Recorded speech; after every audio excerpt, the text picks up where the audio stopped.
Oh, thank you. Thank you. They said he was too damaged to save, too broken, too dangerous.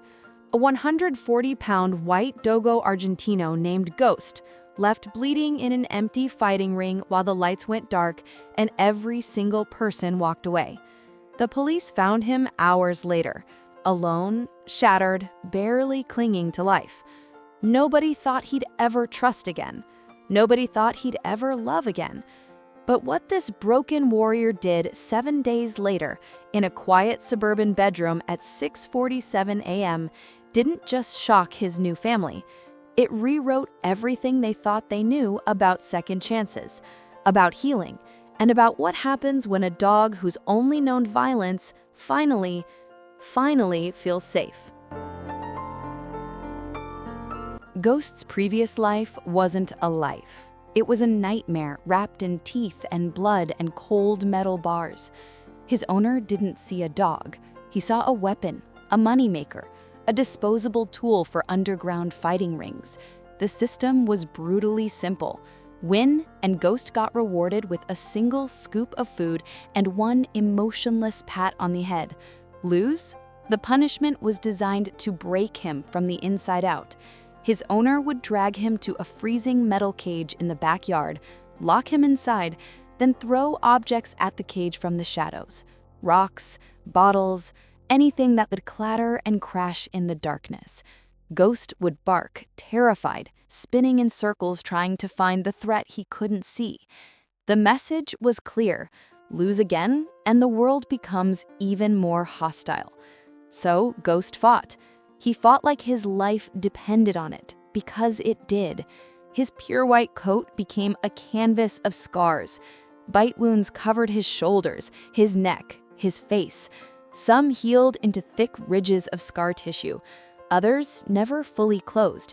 He won fight after fight, his body a machine built for survival, his mind fracturing under the weight of conditional affection.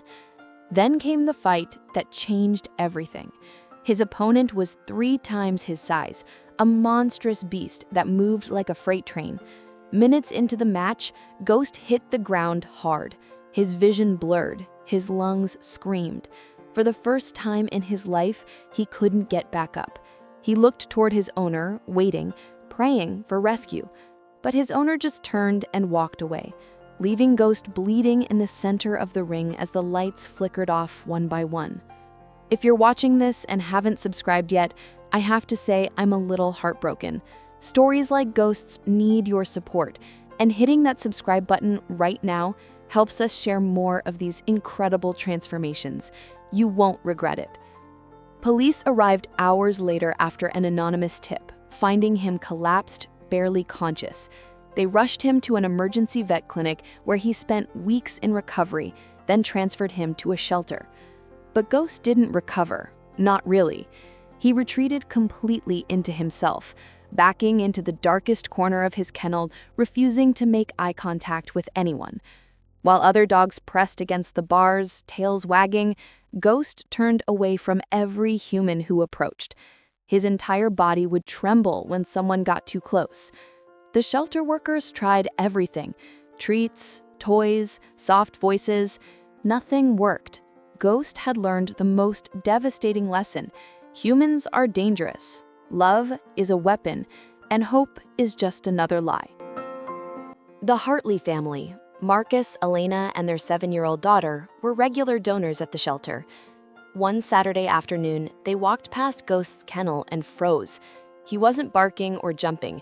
He was sitting completely still in the shadows, his white coat matted and dull, his eyes empty, staring at nothing. Elena's breath caught. "What happened to him?" she whispered. The worker explained the fighting, the abuse, the abandonment. "He's been here for months. Nobody wants him. He won't even come out of his kennel." Elena turned to Marcus, and something unspoken passed between them. "Can we adopt him?" Marcus asked. The worker hesitated. "We have other dogs who might be better for a family with a child. Ghost is severely traumatized. He might never—" "We want him," Elena interrupted. But Ghost refused to leave his kennel. Day 1, they came, sat outside his cage, talked softly. He didn't move. Day 2, same routine. No progress. Day 3, 4, 5, nothing. He stayed pressed against the back wall, his body screaming, "Don't come closer, don't hurt me, don't give me hope." The shelter staff suggested choosing a different dog. Marcus and Elena refused. On day 7, something shifted.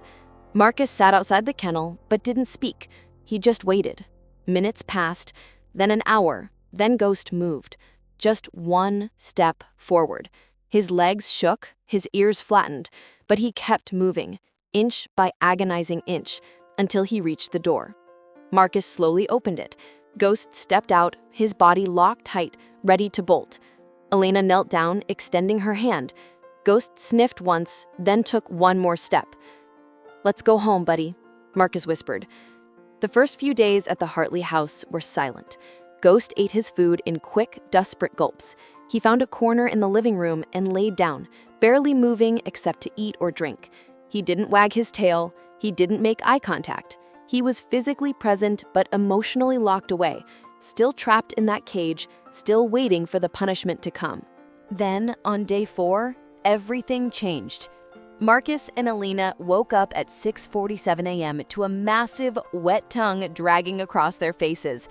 Ghost was standing on their bed, his tail wagging so hard his entire back end swayed. He licked Marcus, then Elena, then back to Marcus, his eyes bright and alive for the first time. It was like watching someone step out of armor they'd worn for years, shedding survival and fear all at once. Elena burst into tears. "I can't believe it," Marcus whispered. "He's really here." That was the moment Ghost decided he was home. The Hartley family quickly discovered that a healed Ghost was completely different.